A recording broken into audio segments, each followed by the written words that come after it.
Hello everyone, welcome to my YouTube channel government job fever. तो आज मैं एक और इंटरेस्टिंग टॉपिक लेके आई हूँ। देखिए, इंटरेस्टिंग टॉपिक तो मैं पहले भी बता ही चुकी हूँ। कॉन्ट्रैक्ट बेस्ड जो टीचर्स होते हैं उनके इंटरव्यूज़ में क्या क्या क्वेश्चंस पूछे जा रहे हैं। अगर आपने मेरा वो वीडियो नहीं देखा तो आप ज़रूर देखिएगा, क्योंकि मैं 100% बोल रही हूँ कि आपको उससे बहुत हेल्प मिलेगी। और मैं उसका लिंक भी डिस्क्रिप्शन में दे दूँगी और आई बटन पर भी लगा दूँगी। तो अगर आपको देखना चाहते हो तो ज़रूर देखिएगा। देखिए, केवीएस की बहुत सारी भर्तियां स्टार्ट हो गई हैं कॉन्ट्रैक्ट बेस्ड टीचर के लिए, और मैंने उसके लिए भी वीडियो बना दी हैं, अगर आप चाहें तो देख सकते हैं। और इससे पहले एक सीरीज़ में बनाई थी जिसमें जो क्या क्या क्वेश्चन पूछे जाते हैं और पूछे जा रहे हैं।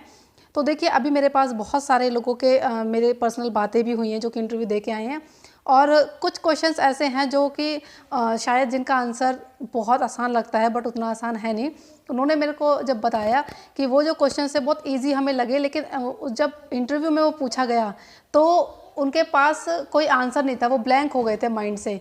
तो आपको मैं बताती हूँ कि वो कौन कौन से क्वेश्चंस हैं, और अगर आपसे भी ऐसा पूछा जाता है तो आप उसका आंसर दे पाएँ।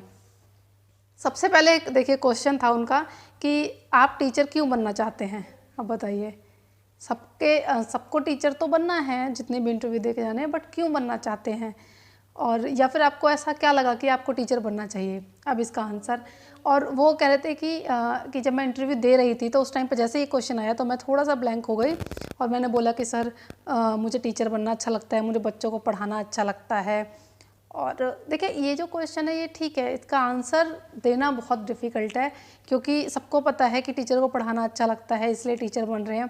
लेकिन इसका देखिए, मैं थोड़ा सा सही आंसर बताऊंगी जो कि मुझे लगता है कि मेरे इसके लिए परफेक्ट आंसर हो सकता है। देखिए, सबका अपना अपना एक पॉइंट ऑफ व्यू होता है, उसके अकॉर्डिंग आंसर देते हैं। बट देखिए, उस टाइम पे अगर आप सही, जितना जेन्युइन, जितना थोड़ा लगे रियल सा आंसर दें तो वो चीज़ मैनेज करना बहुत मुश्किल होता है। तो देखिए, अगर आंसर आपसे एक क्वेश्चन पूछा जाता है तो आप ये बोल सकते हैं कि सर या मैम, जब मैं हमेशा से ट्यूशन पढ़ाता या पढ़ाती थी। देखिए, थोड़ा बहुत तो आपको बोलना ही पड़ेगा कि इस तरीके से। आप ये नहीं कह सकते हो कि इसमें सैलरी बहुत अच्छी है इसलिए बनना चाहते हैं, या किसी को लगता है आराम की नौकरी इसलिए बनना चाहते हैं। देखिए, ये नेगेटिव आंसर है, पता तो सबको है, बट थोड़े से नेगेटिव आंसर्स हैं। तो आप इंटरव्यू में जब फेस करें तो आप बोल सकते हैं कि जब मैं ट्यूशन पढ़ाता था या पढ़ाती थी तो उस टाइम पे एक तो मुझे सर पढ़ाने में इंटरेस्ट आने लगा, मुझे अच्छा लगता है बच्चों को पढ़ाना, और प्लस में मुझे वहाँ से जो अर्निंग होती थी उससे मैं फाइनेंशियली अपने आप को एक स्ट्रॉन्ग फील करती थी या करता था।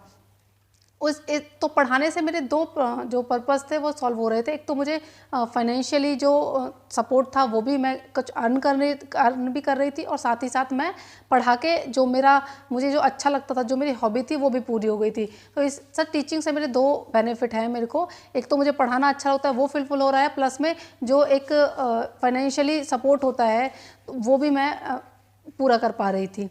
तो इस टाइप के जो आंसर्स होते हैं वो थोड़ा सुनने में भी अच्छे लगते हैं कि हमने इसमें क्या कर दिया, अपना अर्निंग का भी बता दिया और प्लस में हमारा टीचिंग का भी बता दिया। क्योंकि आप सीधा ये बोलोगे ना कि पैसे के लिए, तो वो भी थोड़ा अजीब लगेगा, और सिर्फ कि जी समाज सेवा करना है और सिर्फ पढ़ाना है तो वो भी अजीब लगेगा।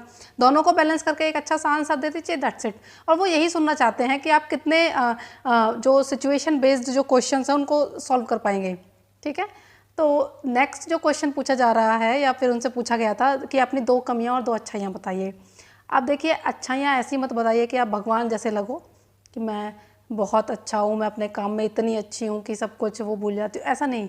क्योंकि थोड़ी सी, मैंने आपको हमेशा बोला है, रटे रटाए आंसर देंगे वो पकड़ लेंगे। देखिए, लाखों, मैं बोल रही हूँ ना, हर साल हज़ारों, इतने सारे बच्चों का वो इंटरव्यू लेते हैं, इतने सारे कैंडिडेट्स का इंटरव्यू लेते हैं, तो उनके लिए पहचानना बहुत ज़्यादा मुश्किल नहीं होता कि कौन क्या बोल रहा है। वो सुन लेंगे, अच्छा है, बट आपके सिलेक्शन का क्या चांसेस रहेंगे, वो थोड़ा प्रॉब्लम आ जाता है उस चीज़ में। तो अगर दो अच्छाइयाँ बतानी है तो आप बता सकते हैं कि मैं बहुत मतलब मैं गुस्सा मेरे को बहुत कम आता है, और मुझे लगता है कि जब बच्चे कोई चीज़ को नहीं समझते हैं तो मैं बार बार उसको समझाने के लिए रेडी रहती हूँ, और मैं बहुत पोलाइटली वे में बच्चों को बार बार वो चीज़ें समझा सकती हूँ जितनी बार भी वो पूछना चाहें। और मैं कोशिश करती हूँ कि बच्चे अगर एक बार नहीं समझे तो मैं उसी सेम टॉपिक को कई तरीक़ों से पढ़ाने के लिए मैं हमेशा रेडी रहती हूँ। तो ये आपकी एक अच्छाई हो गई। अब दूसरा क्या है कि मैं क्लास को, जितना भी क्लास है उसको इंगेज रखने में बहुत सारी एक्टिविटीज़ का सहारा लेती हूँ। और सर मुझे लगता है कि मैं अपने हर एक सब्जेक्ट, जो भी मेरा टॉपिक है, मैं हर एक टॉपिक में अपनी उन एक्टिविटीज़ के सहारे अपनी पूरी क्लास को इंगेज रख के और अच्छे से पढ़ा सकती हूँ। इस टाइप के आप टीचिंग बेस्ड ही अपनी अच्छाइयाँ बता दीजिए। बुराइयों में थोड़ा ये होगा, बुराइयां ऐसी नहीं बताना जिससे कि समाज को या बच्चों को कोई गलत प्रभाव पड़े कि मैं सो जाती हूँ, मैं क्लास में, ऐसे नहीं बतानी है, वो फिर पूरा ख़राब हो जाएगा आपका। आपको देखिए बुराइयां भी ऐसी बतानी है जो कि एक अच्छा ही की तरफ ही जाए, उससे कुछ खास नुकसान ना हो किसी का। जैसे कि आप अपने लिए बता सकते हैं कि सर मैं मतलब पढ़ाई और इन सब के साथ या पढ़ाने टीचिंग पढ़ने पढ़ाने के जो दौरान मैं इतनी वो हो जाती हूँ, मैं नेक्स्ट डे जाके अपने घर पे भी उस चीज़ को देखती हूँ ताकि मुझे बच्चों को नेक्स्ट डे क्या पढ़ाना है, तो उस बीच में अपने हेल्थ का थोड़ा ध्यान नहीं रख पाती। जब मैं वर्किंग पोजीशन में आती हूँ तो जब मैं काम करने के दौरान मैं अपनी हेल्थ का ध्यान नहीं दे सकती। तो वो देखिए हेल्थ का जो इशू है वो आपका पर्सनल हो गया, उससे ऐसा नहीं है बच्चों पर कुछ ज़्यादा इफेक्ट पड़ रहा हो, तो और मैं इस चीज़ का इस पर ध्यान दे रही हूँ ताकि मैं अपनी हेल्थ को अच्छा रख सकूँ। ठीक है, नेक्स्ट क्या हो गया, आप नेक्स्ट बोल सकते हैं कि मैं पढ़ने पढ़ाने में इतनी मुझे अच्छा लगता है बच्चों के साथ कि मैं और टीचर्स के पीरियड्स को भी कभी कभी बोल देती हूँ कि सर मुझे एडजस्ट करवा लीजिए, मेरे को वो फ्री पीरियड दे दीजिए। इस टाइप का आप जेन्युइन आंसर दे सकते हैं। ऐसा देखिए कोई भी आप ऐसा बुराई मत बताइए जिससे कि बच्चों पे गलत प्रभाव पड़े या कोई समाज के लिए वो ऐसा कुछ खराब हो। आप इस तरह की बुराइयां नहीं बताएंगे, अपने रिलेटेड ही बता सकते हैं कि मैं हेल्थ को लेकर थोड़ा ध्यान नहीं देता, खाने पीने पे थोड़ा ध्यान नहीं दे पाते हैं सर, और मैं इस पर काम भी कर रहा हूँ, या मेरा आर्ट जो क्राफ्ट है, जो मेरी ड्राइंग है वो बहुत ज़्यादा अच्छी नहीं है पर मैं इस पर काम कर रही हूँ ताकि मैं ज़्यादा से ज़्यादा अपने आर्ट एंड क्राफ्ट का यूज़ भी अपनी क्लास में कर सकूँ।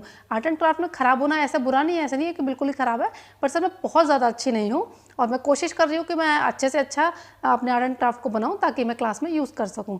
इस टाइप की अच्छाइयाँ और बुराइयाँ आप बता सकते हैं। तो मैंने आपको बता दिया कि अच्छाइयाँ बुराइयों को भी क्वेश्चन पूछे जा रहे हैं क्योंकि पूछे गए हैं, और आप टीचर क्यों बनना चाहते हैं ये भी एक क्वेश्चन पूछा जा रहा है।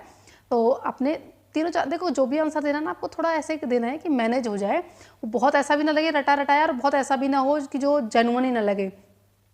ठीक है, समाज सेवा के लिए टीचर बन रहे हैं वो अब देखिए वो बहुत पुराना हो गया है, अब कोई समाज सेवा के लिए सबको पता है कि नहीं ऐसा समाज सेवा के लिए, तो फिर आप क्यों आ रहे हो यहाँ पे?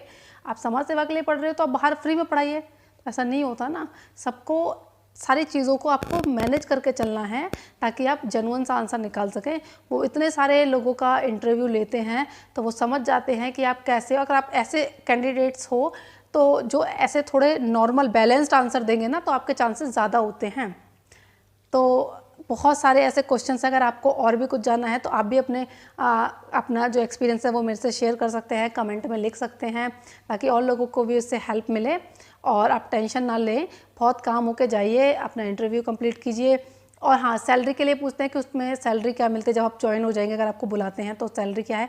देखिए सैलरी थोड़ा लेट वेट भी होती है क्योंकि जो परमानेंट टीचर हैं उनकी तो सेंट्रल गवर्नमेंट की जॉब है तो वहाँ से उनकी जॉब वो सैलरी आती है प्रॉपर।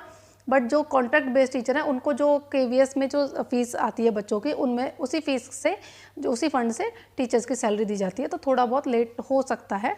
और सेकंड हम पूछा जाता है कि कब लिस्ट आती है इसकी, हमें कैसे पता चलता है हम सेलेक्ट हैं या नहीं। देखिए सारे KVS में इंटरव्यू स्टार्ट हो जाते हैं, वो पहले से ही अपने लिए एक बैकअप प्लान भी लेके चलते हैं। जैसे मान लीजिए बीच में या मिड सेशन में कोई टीचर चला जाता है, छुट्टी पर चला जाता है या ट्रांसफ़र हो जाता है, तो उस सेशन के लिए भी टीचर्स को बचा के वो जो टाइम है वो बचा के रखते हैं ताकि बच्चों की पढ़ाई ख़राब ना हो। तो ज़रूरी नहीं है कि आपको कॉल आए, और अगर कहीं वैकेंसी होती है तो वो 8-10 दिन में अपने साइट पर भी डाल देते हैं। तो आई होप आपको आंसर्स मिल गए होंगे, और गुड लक अगर आप किसी इंटरव्यू में सिलेक्ट होते हैं। तब तक के लिए bye, good luck, all the best.